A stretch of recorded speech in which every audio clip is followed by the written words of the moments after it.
Thanks, Shimani. Good afternoon, Jake. Hope you're well there in Swansea. Good, thank you. Just looking at your team there, David Kriel at right wing. Just you thinking they did quite well against the Lions, but hasn't really played much URC this season. Yeah, Ashfaq, exactly that. I think he played well against the Lions. The Ospreys kick a lot of ball. They kick a lot of up and unders from the lineouts as well. So, he's very good as a sort of high ball catcher as well. And as I said, I think he played really well. And he'll give a guy like Kainan a lot of confidence as well, because he's obviously played a lot of fullback as well. So he'll be able to help him understand the backfield, because as I said, I think Ospreys are one of the teams who kick the most in the competition. And in terms of weather, Jake, I haven't had a chance to look at the Swansea forecast. How's it looking for tomorrow?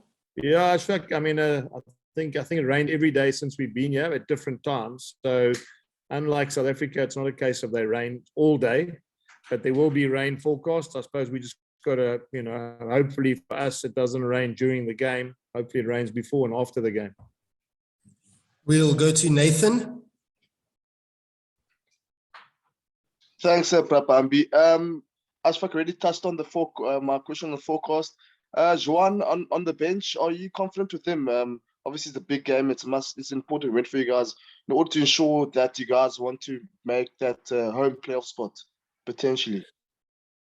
Sorry, just you broke up a bit. What did you say about Juan? I'm saying Juan Mostert on the bench. Obviously, it's an important game. It's a youngster. Are you looking forward for him to go onto the field and perform for you guys? No, look, I mean, I'm looking forward to him playing. He's played SA schools. He's a talented youngster. And I mean, he played really well in the big time that he played last week as well. And he has played URC as well. When we were on the last tour, he played when Johan Goosen got injured. So, yeah, I mean, it'll be good to see his development in the last couple of months. Simon?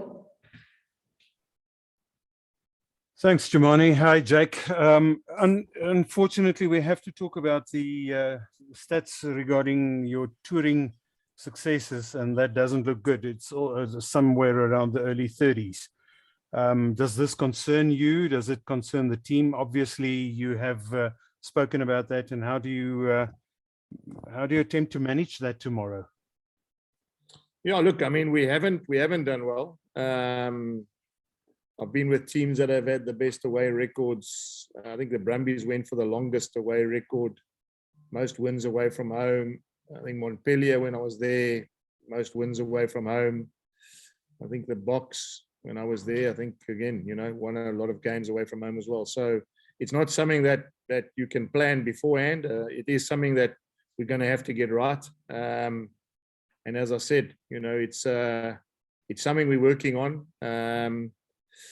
And, tomorrow is a great opportunity to see how good we are in terms of playing away from home again. Last time we toured, I'm not saying to Italy, but the last time we toured the UK, we didn't have a successful tour. So it'll be good to see whether we've grown as a group and whether or not we can, turn an away game into a win. Jan? Thank you, Chimani. Jake, I think the obvious question here is both teams need the win, because both teams are playing for top spot or have a chance of getting top spot in their conference, depending on other results. Does this impact on how you approach the game? Do you play this like a final, or what do you expect from them? Yeah, and it's an interesting game because, I mean, I think that with a points difference, it's one of those games that we could probably, if we won it, we probably wouldn't have done enough to get a home final, quarterfinal. So it's sort of like an all or nothing game. I read Ashfaq's comments this morning in the paper, and quite rightly so.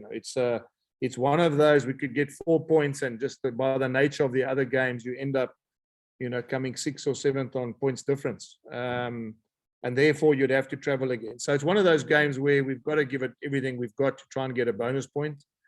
Then we go with what Simon says. If you lose the game, is that, then what happens? You haven't won away from home. You obviously don't get much confidence out of not winning an away game. But, yeah, it's a must-win game for both. I mean, I spoke to the Ospreys coach yesterday. They too know that they've got to win it if they want to win the conference and then play in the Heineken Cup or in the Champions League next year, Champions Cup next year. So it's one of those games. I think, Jan, I think it'll have to take care of itself as the game unfolds. And they've got, you saw their team. They've got 11 out of the 33 guys that are touring South Africa are from the Ospreys. Seven of those 19 forwards. I mean, 7 forwards out of that group that are playing against us are going to play for Wales. So, I mean, we're not under illusions that it's going to be an easy game. And it's easy to say you need bonus points, but the reality is we're going to have to find a way in which we can play well tomorrow. That's the most important thing. Heinz and then Kobus. How's it, Jake? Hope you're well. This is just a bit of a broader type of question about your season. I know there was obviously quite a few factors that can be attributed to your improvement, in the URC in general, but just how chuffed are you with how well you guys have handled the rotation between the URC and the Currie Cup? Because, I mean, it really seems that whole rotation dynamic has brought out the best in your squad, to be honest. I think you guys have won 9 out of 11, in the URC since you guys actually rotated in the Currie Cup. You must be really chuffed given what the dynamic must be next season. I mean, thank you. Thanks for that. I mean, obviously, that's exactly where I'm very happy with that. I'm very happy with not the rotation only, but the work rate and the workload that we gave those players. I mean, there's no doubt, having coached in France and having played in the Challenge Cup and in the Champions Cup and obviously in the top 14, you have to find a way in which you can double up certain players. It's about combinations. We're not probably at the stage where you can pick a completely different team because of the nature of the fact that we've only been together for 2 years. I'd like to, in the next 2, 3, 4 seasons, get to a point where you have 2 completely different teams and they can play, they can play as a combination. But at this point in time, we're not there yet. So yeah, Heinz, I'm very happy. I mean, if things go according to plan, we could, by the time we get home on the weekend, we could be top of the Currie Cup and in the top 4 of the URC. Now, that's not a bad return in the first season of playing URC and Currie Cup as two major competitions in our year. Kobus. Hi, Jake. A player like Ruan or Kia will have Alun Wyn-Jones as his direct opposition tomorrow. That could be quite a milestone in his young career, and it will also, I mean, it gives him that opportunity to prove that he can play against that opposition on that level. Kobus, I mean, it's not just him. I mean, if you look at, as I said, 7 forwards in that pack. I mean, both locks are British Lions, so it's not only Ruan. I mean, it's the challenge for the whole pack of forwards. As I said, a guy like Morgan didn't get picked as the number 8, and they say he's the form player in Wales. And there's obviously, as I'm here in Wales, I can see there's been a little bit of an outcry from the locals about why he didn't get picked. So, and then you got Reece Webb, who hasn't been picked either, as a number 9, who they say is the form player. So I mean, it could quite easily have been, 13, 14 of those players playing for Wales in the middle of the year. So yeah, for me, it's I think a guy like Ruan has grown considerably since I've got to the Bulls. I mean, I didn't obviously was a very young player when I got there, and we've seen how he's grown. He's got himself into the alignment camps. Now he gets another opportunity to play probably one against one of the greatest locks Wales have ever had. I'm quite looking forward to seeing how his growth's come on. That's part of, I suppose, as coaches, you want to put them in those environments and see how they grow. And that's part of, as I said, not just for him, but it'll be nice to see Ulrich playing, who's also been in the lineman camp to play against those caliber of loose forwards. And then, the front row playing against a talented front row as well. I mean, Robbie's is a hooker who's in the lineman camp. So there's a lot of challenges, and I suppose a lot of matchups that we can have a look at. George North, I haven't seen their team, but if he plays 13 against Cornell Hendricks, I mean, another matchup that I think will be interesting to see, 2 really good players, and good to see where we are as a group. Back to Nathan. Thank you. Jake, a question that was proposed by the Scottish and Irish media. Do you feel teams like the Stormers have a slight advantage in knowing exactly what they need to secure that home playoff spot and topping the South African Conference? Do you think it would be suitable all teams play at the same time to eliminate these factors? Yeah, Nathan, I mean, sometimes golfers like in playoffs like to tee off first. Some players like to tee off second.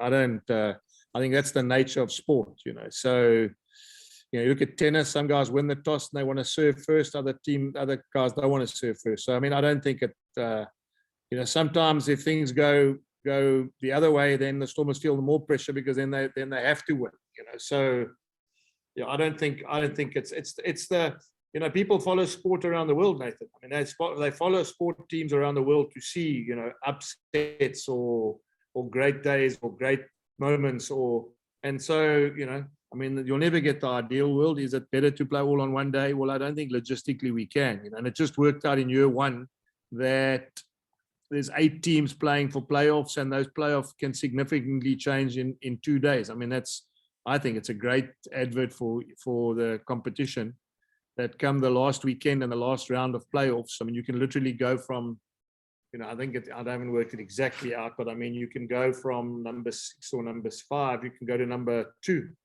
and that changes your season significantly. And I think that's also good for us as a country that's coming into URC, because it'll create a lot of hype and a lot of interest, and make the competition something that people will want to watch. And I'm sure lots of supporters from different teams will watch all those games because of the way the permutations can end up.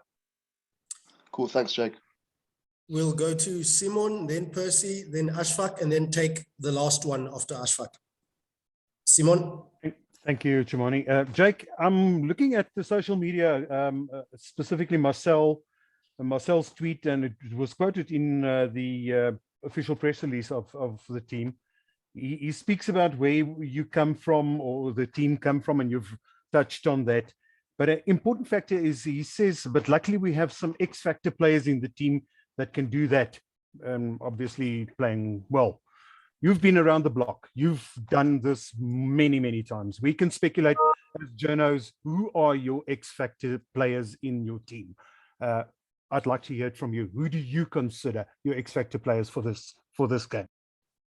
Yeah, Simon, I mean, I suppose people always look at the guys like Kurtley Orense and Kanan Moody, but I just think the one nice thing about this team, and I know it sounds clichéic, but a guy like Jan Hendrik off the bench can win the game for you as well. And a guy like Ambrose Papier off the bench can win the game for you as well. So, I mean, the X factors you've got, as I said, Ulrich Lowe and Carl Brink, if they get space and they get put away and they can interplay. And some of the tries we scored this year have been backs and forwards catching and passing as well. So, Simon, I don't think it's as simple as saying, the X factor is, these 3 guys only trigger everything. Madosh, for argument's sake, people see him and the way that he can play. But I genuinely believe that the X factor we have is that, and that's the challenge tomorrow, is that we need to find different ways of winning games. And ideally, as I said to you, the Ospreys kick a lot. They one of the teams that kick the ball a lot. In fact, I know for a fact, having worked with Toby, the sort of style there is very similar to Saracens and those sort of teams, because of the fact that it's, he's grown up, as in Toby has grown up in that environment with coaches who've coached like that. So, as I said, the X factor doesn't necessarily mean a sidestep and a 40-meter try. The X factor is understanding about how we're going to find a way to win. And this is going to be one of those games against 13 internationals, or against a team that also wants to win away from home. As Simon, as you alluded to just now, away from home record hasn't been great. So the X factor probably going to have to be, for me, is the combination of what we do tomorrow as a group. Percy. Mani, thank you so much for this opportunity. I'm Jake, jammer dat ek die vraag moet herhaal in Afrikaans net kortliks. Kan jy in Afrikaans vir verduidelik weer eens die belangrikheid van hierdie wedstryd? Ek kyk byvoorbeeld as 'n leek, 'n persoon wat nie so kenner op jou vlak is nie, maar ek kyk na die punteleer, julle staan 6 op die punteleer. Ospreys is tans 9 op die punte leer. Kan 'n mens iets daarin lees? En is dit regverdig van my dan om te sê dat gemeet aan wat Jake White sover gesê het dat die Ospreys span gaan gelaai wees met Wallis se spelers, gaan die Bulls dan môre aan behoorlik getoets word? Ja. Ja, so persoonlik eerstens ja, ek dink dit is 'n groot game vir albei spanne. Hulle, soos jy sê, hulle is 9de op die log, maar dit beteken niks nie. Hulle het nog steeds 'n kans om hulle, jy weet, om hulle streek te wen. Jy weet, hulle kan nog steeds die beste span wees in hulle groep en hulle kan dan volgende jaar in die Champions Cup speel. So dit vir hulle is dit ook, jy weet, baie op die spel en ek verstaan dit. Tweedens, jy weet, ons kan van 6de tot 2de gaan as ons nou al ons punte kry môre aand en aan die ander games gaan aan ons guns in, maar dit wys jou net hoe belangrik hierdie games is en hoe belangrik hoe naby hierdie kompetisie is. Jy weet wat is die verskil tussen die spanne, al is hulle 9de.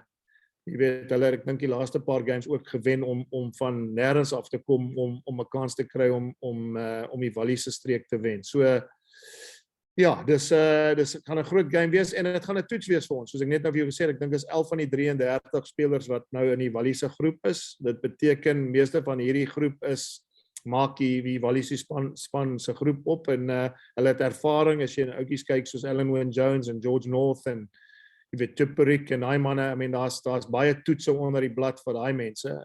En veral vir die ander spelers. So ja, dis gaan 'n toets vir ons wees, maar soos ek sê, jy weet, ons het nou gegroei in die laaste jaar. Ek onthou dit was net ander dag was ons in Leinster gewees vir die eerste game van die URC en ons het teen Leinster gespeel met baie ervaring in hulle span. En ek wil graag sien hoe het ons nou gevorder in die tyd wat ons bymekaar is, jy weet, is 'n baie goeie maatstaaf vir my om te sien waar ons is. Baie dankie Jake, dit sterkte. Ashfaq?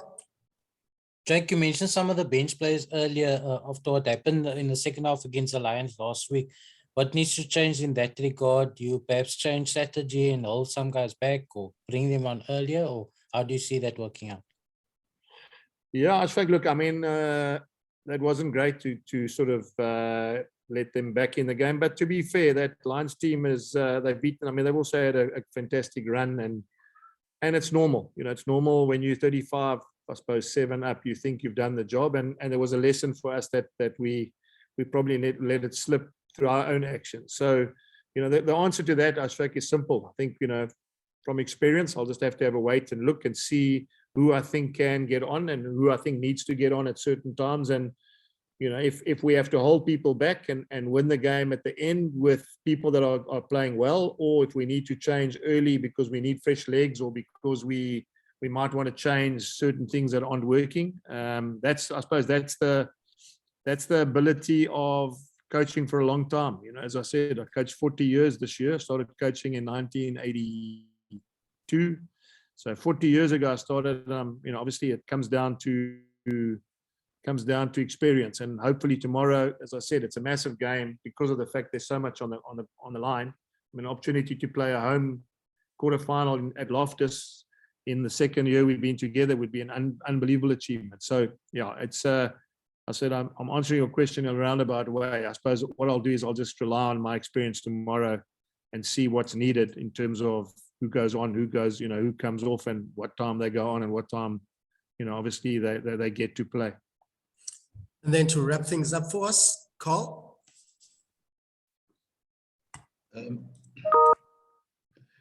Jake, I think you partially answered my question already, the past 2 or 3 questions. But apart from winning, what else do you like to get out of the game? What else do you like to see in the game? Well, yeah, good question. I mean, obviously all coaches want to win. But as I said, I'll repeat myself earlier, is I'd literally today at the captain's practice called them into a huddle and said, look, boys, let's not forget, we started this comp at Leinster. We started this comp against an international laden team like Leinster. We now need to see how we've grown. You know, we need to see we're playing internationals of the Welsh team, or obviously Welsh internationals now.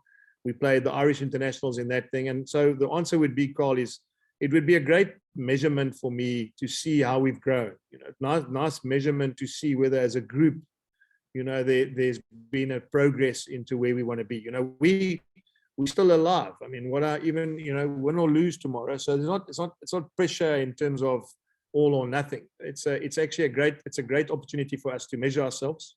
Then we got Currie Cup, and we obviously top of the log there. So there's a lot to play for in the next couple of weeks. And interesting enough, Carl, I think what I've sort of tried to really emphasize with the players is, from September we start again, and you've got to win lots and lots of games in September and October, November, December, to give yourselves the opportunities that you've got from this week on. And that means, you have to win 12 or 13 games next year again in order to get into the playoffs, in order to get into Europe again. So we're there now. We in the Champions League, and we got chance to play quarterfinals in 2 weeks' time, and we're still alive in the Currie Cup. So I mean, there's a lot to be proud of and a lot to be happy about.